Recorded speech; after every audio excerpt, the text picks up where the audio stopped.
Ok, donc je vous ai fait un petit recap de ce que vous avez à faire dans le fichier exercice. J'espère que c'est clair, c'est quand même un peu plus lourd, pas énormément plus complexe par contre, pas tant que ça. Euh, Même je dirais que ça ne l'est pas. Deux, trois petits trucs que je vous montre là. Juste une question de connaître un peu comment ça fonctionne avec Unity, là. Au niveau du code, faire un lien entre les deux, puis après ça, vous allez être capable de partir de ce côté-là. Une petite notion que vous allez apprendre ou deux, c'est tout. Donc, allons-y comme ça. Vous voyez, tout dans Unity se résume à un objet. Donc, vous avez entendu ça un peu en C Sharp. Donc, tout se résume à être un game object. Et on peut gérer les game objects dans le code si on les met publics, comme vous voyez ici, public, texte ou public game object. Là, vous allez les avoir dans votre script, dans votre fichier script. La façon que ça fonctionne, c'est que vous arrivez dans votre projet, vous avez un dossier script ici, et moi j'ai fait clic droit créer C Sharp Script.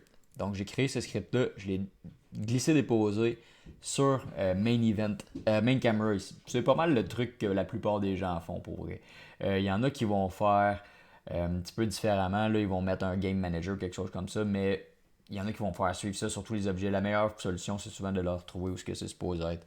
Donc, essayez d'utiliser juste la logique pour ça si vous allez plus loin. Mais de toute façon, c'est pas un cours de Unity, je vais vous le montrer si ça vous intéresse plus tard. Donc, ce qui est cool, c'est que vous voyez tout ce que j'ai mis public ici. Je peux mettre les game objects dedans. Donc là, quand je parlais de ah, ok, je veux que ce soit ça, mon cache ici, ça c'est un morceau de UI dans mon canvas, je l'ai nommé cache, j'ai juste à le prendre, glisser, déposer, je l'amène là. J'ai ma lune ici, moon ici, mon game object, et voilà. Et il y a un lien qui se fait entre les deux comme ça. Des façons d'aller les chercher automatiquement sur le même game object, par exemple, si vous voulez avoir un component de votre game object, par exemple, tu veux avoir effet sur la caméra, tu pourrais le faire aussi assez facilement. Mais dans cet exercice-là, c'est non nécessaire, donc je vous le montrerai pas.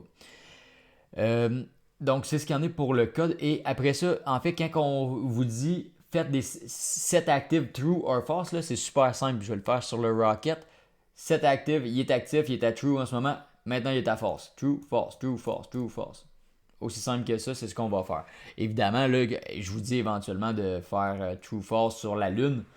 Si je faisais un vrai jeu, je mettrais une animation, quelque chose comme ça. Là. Ça faudrait que ce soit un peu plus esthétique, mais là, je fais juste la faire apparaître pour le plaisir, là, simplement. Donc, c'est ça. Ça, c'est aussi simple que cela. Si jamais il y a un bug, puis là, vous voyez qui vous dit, hey, il y a des trucs qui sont pas assigned, mettons dans votre console, là, ici, hop, il vous dit, hey, il y a un truc qui est pas assigned, c'est peut-être parce qu'il y a quelque chose qui a buggé là-dessus. Là. Il s'est disparu, il y a un nom qui a changé, il l'a perdu, le lien s'est brisé. Faites juste refaire les liens. Ils sont assez bien nommés pour que vous soyez capable de les mettre directement. Donc, communication dans communication, faites juste mettre cette vidéo-là sur pause, regardez les noms, vous allez les trouver tout de suite, c'est super simple. Donc, ça ressemble à ça. Je peux vous montrer. Y a-t-il d'autres choses à montrer dans le. Non, je vais faire du in and out avec le code à la place.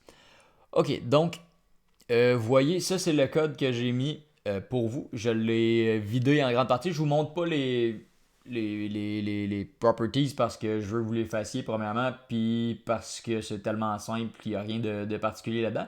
Le seul petit twist, je vous l'ai écrit dans les consignes, c'est le integer, parce que là, notre integer monte comme ça se peut pas, il monte assez haut, jusqu'à temps qu'on arrête finalement. Donc, on lui met une petite limite. On lui met une limite de. Je pourrais même pas dire, j'ai pas regardé le nombre exact, je le copie-colle tout le temps, c'est super long.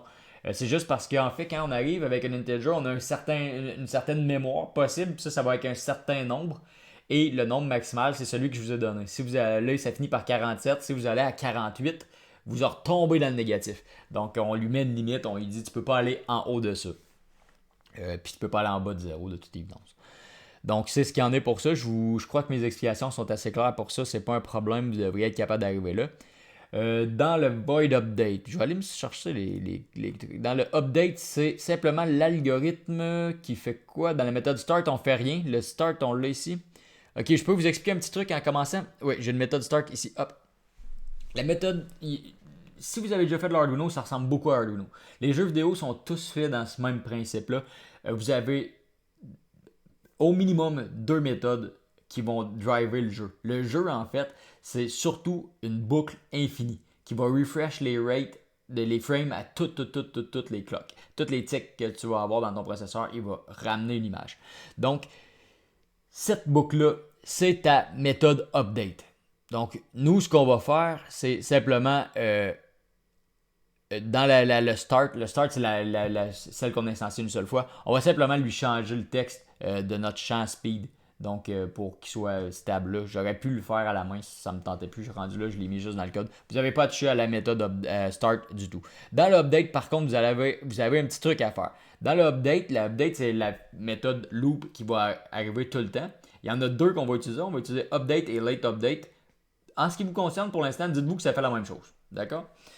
Donc, si vous voulez apprendre Unity, éventuellement, on poussera un petit peu plus loin, mais pour l'instant, allez-y comme ça. Donc, dans la méthode update, ce que je vous demande, c'est de poser une condition, et s'il y a de l'essence, en fait, on va simplement faire avancer la fusée. Avancer, je l'ai vraiment mis entre guillemets, parce qu'elle avance pas la fusée. Elle reste immobile. Tout ce qu'on fait, c'est allumer le feu qui est derrière et diminuer la distance au niveau du float, distance to arrival. Donc, c'est ça qu'il va faire dans la méthode update. Désolé, il est rendu tard.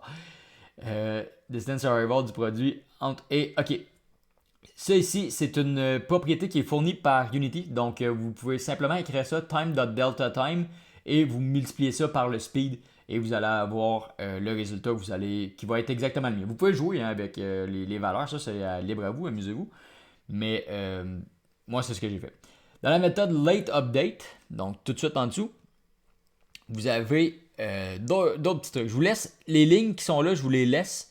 Il y a elle que je vais effacer. Je vais effacer ce qui fait des erreurs en fait. Là. Je vais remplir les champs comme if par true, des trucs comme ça pour vous remettre un fichier qui est fonctionnel. Là. Mais c'est ça, vous allez avoir au moins les trucs qui changent les UI, je vais vous les mettre, ça ne change rien, vous n'avez pas besoin de les apprendre, c'est pas du C#, c'est du C# évidemment, mais c'est du C# qui est vraiment propre à Unity parce que ça utilise ces objets qui sont fournis par Unity.